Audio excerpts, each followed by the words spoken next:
Aloha, and thank you for joining us for A Better Day. I'm State Senator Sam Slom, and for the next half hour, we hope that you'll stay tuned because we're going to have a very interesting and hopefully an informative program for you today. You know, we're still in the interim between sessions. We don't start again until January, but can you believe it? We're in September already, Labor Day. And has it been hot enough for you during this summer? Everybody says the hottest July and August, and that's where we send our kids back to school, right? We send them back the end of July. Not like the old days, at the end of Labor Day. That was always the kickoff and the start for school, as it is for most places on the mainland. But here, in our wisdom, we decided, years ago to move that date up. Now, because not only of the air conditioning issue in classrooms, but also people are saying, what was the wisdom in that? And maybe the 2016 legislative session will take a look at that. And you want to weigh in on that, you call or write or email your legislator and let them know how you feel. I don't want to get into the air conditioning thing because, we've been talking about it for 15 years or longer. We have our priorities, but, the people that said it would be good if legislators went down into those classrooms or some of the administrators who have air conditioners gave up their air conditioners. It is hot, it is uncomfortable, and it does affect test scores. I mean, how can you concentrate and how can you do your best job if sweat is pouring down for you? We do have a problem, though, with the older schools, the older classrooms, and that is electrical capacity. So it's not just easy about putting in fans or putting in air conditioners. It is the question of having capacity. But look, these are all solvable problems, and they're things that we should do. And one of the reasons we call this a better day, some people, refer to a new day or a different day or a new beginning. We want it to be a better day. So that's something we'll work on, and with your help, maybe we'll get some action, get some changes in 2016. Well, what else are we doing during the interim? We have briefings and hearings. We meet with our constituents. We still do a lot of things. We have a lot of things to do in preparation for the start of the 2016 legislative session. We still have very serious financial concerns. We still have a $20 billion plus unfunded liability for our state employees for their retirement and for their health care, things that have to be taken care of. And we have not been doing a good job in terms of diversifying our economy, trying to get new sources of revenue.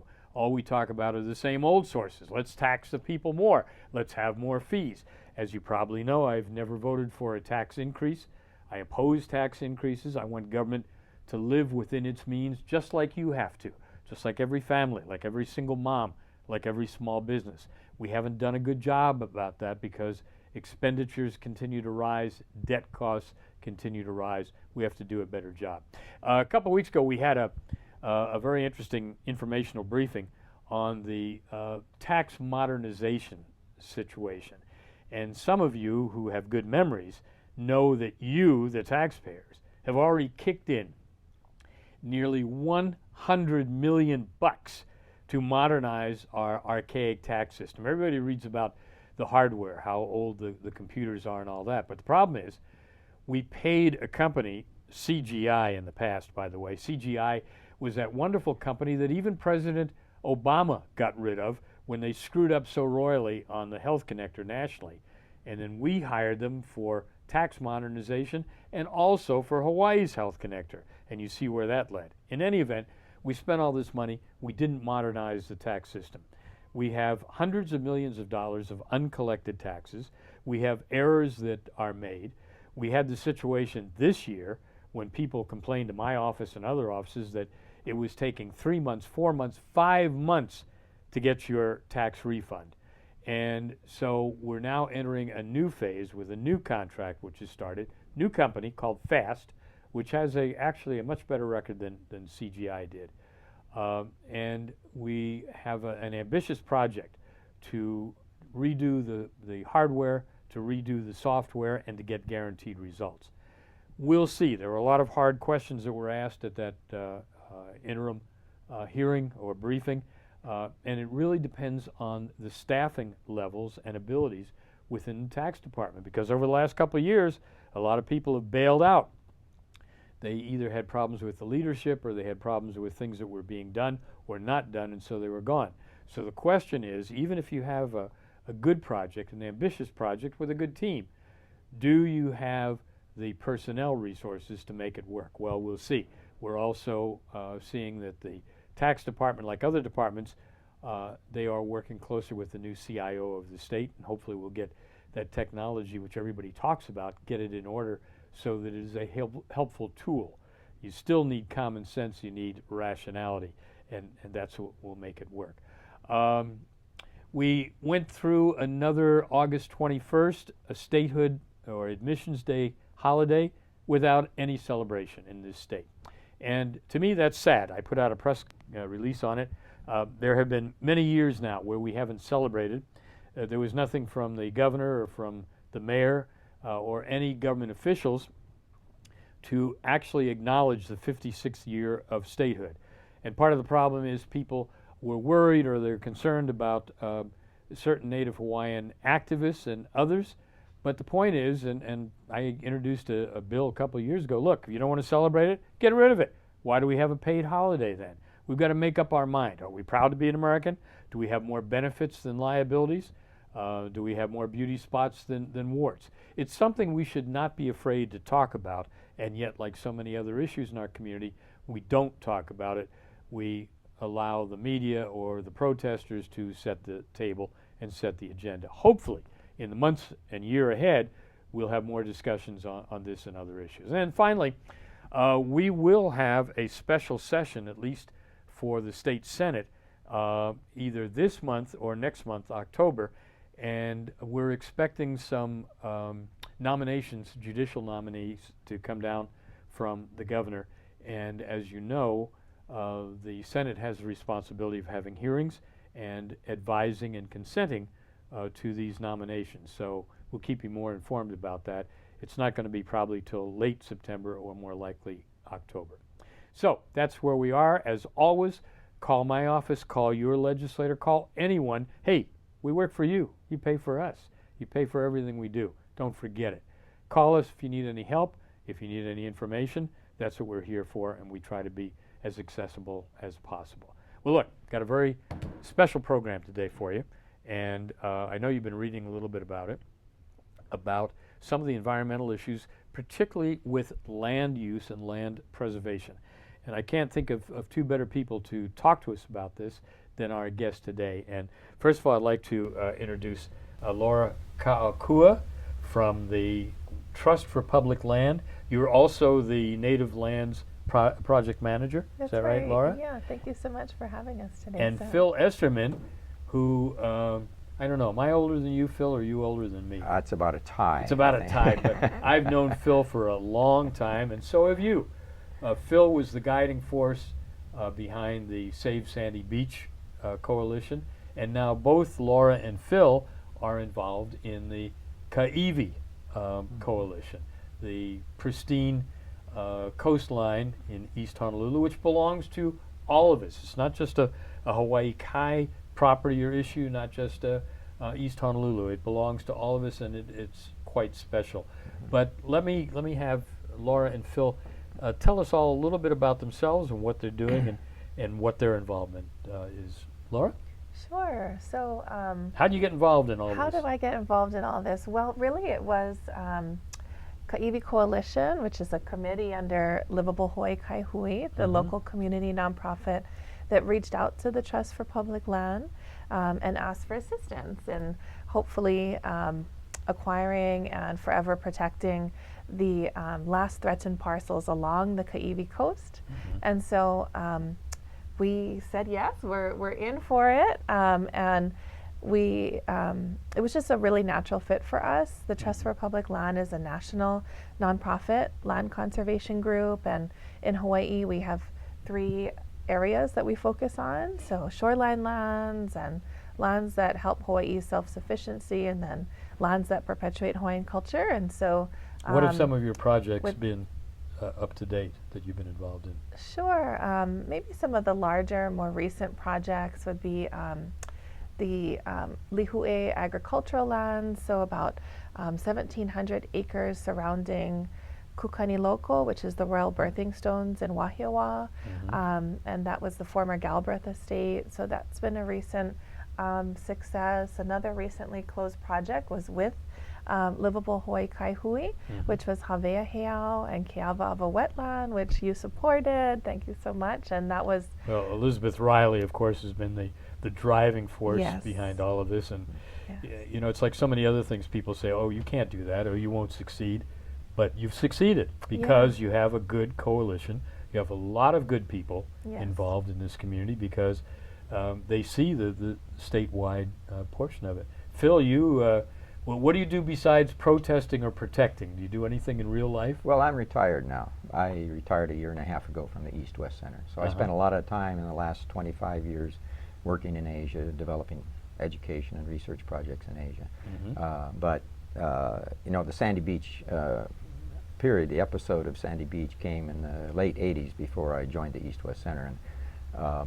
And I like to think of that period, in fact, stretching back more than 40 years of community activism as one of the best examples of successful community activism I to think protect that coastline. I think Save Sandy Beach is the benchmark, and people that remember it always go back to that and saying that was really the start of efforts, community involvement, like you say. And you know what I always tell everybody: a lot of people are frustrated or they're unhappy with government. I don't blame them, but there are things that you can do, and you can succeed. And you folks, you know, you've demonstrated that. I mean, that was a tough uphill battle. It was. Save It was. Sandy Beach. It was. But the community effort began much earlier than that, in the early 70s, to stop the resort development at Queens Beach and Allen Davis, and that, you know, that was again an effort that involved people from many parts of the island. But the Sandy Beach, I think, struggle really brought together people from all over the island, because Sandy Beach is such an iconic spot in people's experience. Well, of I lives remember there. at the time, of course, I was involved with a business organization, and you reached out to all kinds of people. It wasn't just environmental interests or people that had that bent, and you specifically sought and received business support. We did. For that effort. The tourist operators, tourism businesses supported us. The local, the two major tourism labor unions supported us, and people from all over the island supported us. So it was a unique. It was a unique very coalition yeah, of it people was. coming together, Yeah. right? So okay, so here you are, 40 plus years later, and you're still doing the same thing. Well, right? You haven't hopefully it'll learned be the anything. last time. Hopefully. do you think that there has been a change in consciousness over this period of time? Well, a change in consciousness, I don't think so. I think that what I'm saying is that I think that the community has always felt that that's a special scenic coastline and needs to be preserved and protected. And what was different this time is that these were lands that are on the Mauka side of the highway, and we hadn't been paying a lot of attention to those lands because there hadn't been any proposals for development there. But as you know, about 10 years ago, the owners started talking about putting cabins up there and putting structures, and that Golf got Academy. that got our attention Yeah. and the community's attention. So, Well, yeah. two things here. First of all, a lot of people watching probably say, wait a minute, we already saved Ka Iwi. We used public money for that. So what's the difference between the Mackay lands, the Mauka lands? How much acreage are we actually talking about? Well, we're talking about 182 acres on the Mauka side that we're the subject of this current campaign. I can't recall the exact acreages for each of the other sites, but you're right, people did feel that they had protected this area, so why now did this pop up? Yeah. But we did get the state to buy the Queens Beach area in the 90s, and then in 2002 the city bought the 35 acres or so across from Sandy Beach that were threatened with development in the 80s. So those lands are all in the public domain, and in fact stretching all the way from Portlock or Hanauma Bay all along the coastline to Makapu'u now. Most of the land is in public hands, and that's protected. But these two parcels on the Mauka side were the ones that we hadn't really focused on until just in recent years. So, Laura, the Ka Iwi Coalition's been involved in a major and a unique fundraising campaign. And tell us about that. What was involved? What is involved? Sure. Well, we know that we had a gap in funding to actually acquire the land. The city and the state are both coming forward, with very significant amounts. And so we know that we needed to raise private money to complete the purchase. And then in addition to that, we knew and actually had pledged to the city and state funding commissions that we would raise significant stewardship funds so that the city and state could know that when they do release the funds, we wouldn't have to come back to them on an annual basis for more and more. And as anybody that's been involved in land management knows, it takes significant funds to pay for kind of the expenses that are a little more mundane, like the property taxes and liability insurance. And then there were also some really wonderful ideas that came from the community, which said that they wanted to see all of the sites, cultural sites on the property documented through an archaeological inventory survey, and they wanted to make sure that there was a cultural plan and a comprehensive stewardship plan, and then also some really neat ideas about potentially doing some native planting, native reforestation projects. So we had a big task in front of us to raise not only the acquisition funds, but stewardship funds, and to do it in less than 3 months' time, just to make it more fun. More fun and more of a challenge. And that time limit was the end of last month, the end of August? Yes, so the time limit was August 30th, and we had a little less than 3 months to raise $500,000 with the August 30th deadline. And as you had asked Phil, how did you think that you could make a big difference, I think, on community issues? And because we had this kind of legacy handed down to us from the Ka Iwi Coalition and Save Sandy Beach Coalition, we figured obviously people love this coastline, and we're going to really just go for it and see if we can raise the funds needed. Well, you're off to a great start. I know it's been hard, and I know you've done all kinds of things, all kinds of fundraisers and all that, but the community has responded positively. Definitely. Right? I'm really glad, though, that you brought up the point about what you have to do. It's not just buying the land. It's the sustaining the land, taking care of, as you said, the mundane things. That's true of any project. Buying is one thing, but that's the easy part, really, because once you buy it, it's yours. The maintenance, the operation, in the case of buildings and other equipment, the repairs go on forever, and they are costly, aren't they? Right, and this is really, land that will be held by the community for the benefit of the entire public in perpetuity. So we're trying to set it up for success now, to make sure that in 2 years we don't have a major crisis where we can't afford liability insurance, so then we can't allow people to come up on managed educational hikes. So we're really trying to prepare not only the land but the community that will be stewarding the land for success. Okay. Is this the final parcel for Ka Iwi then? Would this be everything? I think these are the final developable, potentially developable lands. Okay. So there are additional lands. There are lands. But are they in conservation or preservation? What are they zoned? Yeah, so these lands are zoned, they're under the state urban land use classification. The lands that we're working to purchase and protect, and the lands around it are primarily conservation or they're already developed.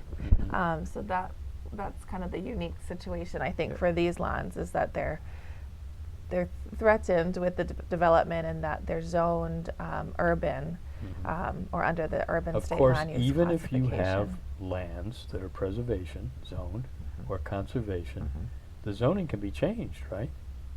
Yeah, potentially. We've seen that in the past. And we have a couple of other. I know that Representative Gene Ward and I have been on the thing with the Great Lawn, trying to sneak in development there across from Wanalua Bay, and it is a question of changing zoning. So you have to be vigilant, right, all the time. So even when this is successful, and there's no doubt in my mind that it will be, because not only have you worked so hard, but you've again used the Save Sandy Beach strategy of bringing in so many different kinds of people and all, so that everybody has a stake. But when you do this, you still have to be vigilant. You still have to watch, right? Oh, you do. Yeah. Well, the great thing about working with the state and city is that the state will require a deed restriction be placed on the land so that it will be set up now to never be developed or to have incredibly limited use of the land. And so that deed restriction runs with the land. So you could say that some people have said, well, is it stronger than zoning? And I guess an easy way to explain it would be yes, it's stronger than zoning. It runs with the land. And then the city is requiring that a conservation easement be placed on the land, which is just another layer of legal restriction. So we will have those additional protections on the land that other surrounding lands will not have. Now, you said that both the city and the state participated financially. What was the total amount of this purchase, including your $500,000? Including the house. So the city is contributing approximately 2.5 million, Okay. and the state is putting in approximately 1 million. And there's 150,000 that has already been privately fundraised to complete the acquisition, and then another 350,000 that is needed for all of the mundane expenses and all of the stewardship funds that we promised the city and the state. So we would we're do. talking about $4 million, $4 million in total. Total to make this happen. And how much was the original state participation for the Mackay lands? Do you remember that figure? No, I don't remember that Yeah. the exact amount. Yeah. I know it was substantial. I don't Yeah. remember the exact figure either, but it was substantial. So we have invested a great deal Oh, yes. in this property, Yes. but it is such a special property. Have you found native Hawaiian historical sites within the property? Yes, there are many. There are many, and they're all undocumented, and they're really wonderful. They're very cool, and we have a lot of interest now because of the project from educators, especially from the Maunalua, Hawai'i area, and then from the Waimanalo area that are really interested in what the sites are and how they might be able to bring students up to learn about the sites. And we do have a few archaeologists that have come up and have kind of helped us see the land as part of this broader cultural landscape. With Avava Malu, the ancient fishing village below, which we call ADs or Allen Davis, and there's been other cultural sites and cultural items. Your overall objective is that the area is going to be opened up for people to hike, to explore, to enjoy the various sites? No, I think the average person just wants to drive that coastline, and we have one of the Ka Iwi Coalition members. I remember her saying, please donate so we can say instead of That's good. So, But okay, but just to make this clear, okay, so the city and the state have contributed finances. yes. Who actually will have the responsibility and the overall supervisory responsibility for the property? So it'll be owned by the community nonprofit Livable Hawaii Kaihui. They will Okay. actually hold the fee title to the land, and then the city and the state will have each of their legal restrictions on the land through a deed restriction and a conservation easement. There will be a close working relationship between the community and the city and the state in this. So it's not like the city and the state are going to provide the funds and then walk away from it. Right. We're going to stay involved with them. Yeah. And so every time that there's progress made, in doing a stewardship plan for the land, which may take a few years, may take a couple years to do an archaeological inventory survey, then there'll be a check-in with the state and the city and plans provided, and especially the DLNR staff, and in particular at DOFA, the Division of Forestry and Wildlife, they've come out to the property and they've brought kind of their specialists in rare and endangered plants and the Oahu botanist. So there's a lot there. There's right? a lot there. I mean, and I there's know a lot of people say when they drive by they don't see anything, but there is a lot if you Yeah. look a little closer and you have the opportunity to explore it. That's right. And, yeah. and there was a lot on the Mackay side of the highway too, you know. But when the Kaiser's development company went in there Yeah. and graded and dredged and so on, and all of the boulders that came out of Kalama Valley were dumped into that area. So there were, you know, that area was kind of scoured. But that was, as Laura mentions, you know, was a site where there was a Hawaiian village and so on. Yeah. Yeah, and so there's still sites on the Mackay side, and actually wonderful, very large expanses of native coastal plants on the Mackay side, just like they're on the Mauka side. So it's just about kind of bringing in community to help take care. But we're not going to see any hotels or No burger hotels. places. No drive-throughs. No drive-throughs. Okay. I think this has been most informative, and we just have a little bit of time left. Is there anything else that you'd like to mention, or anything coming up? No, one thing, we want to stay in touch with people that donated, that contributed money to buy this land. You have a large list of Yeah, well, contributors? sure. If you made a donation online, you provided your email address, and so we'll get back to you in some way to let you know. But I think we're going to change the website, and we want people to know how to get to the new website and so on. So we'll try to Super, stay in and touch. we'll be with glad them. to pass along any information. Yeah. Look, it's been a pleasure, and both of you, I think, have been most informative. Laura Kaokua, Phil Esterman, Save Ka Iwi Coastline. I think we're doing it, huh? Yeah. We're doing And it, it's not something thank we you have to for wait. your support. Yeah. My Because you pleasure. supported us from the start as well. That's the right thing to All do, the right? legislators, yeah. Okay. Okay, Well, thanks, thank Sam. you so much. Thank you. Thank you. I hope you enjoyed the program, and if you need any more information, you can get in touch with my office or with Livable Hawaii Kaihui, and we'll do more on this. Aloha, and thank you for joining us for A Better Day.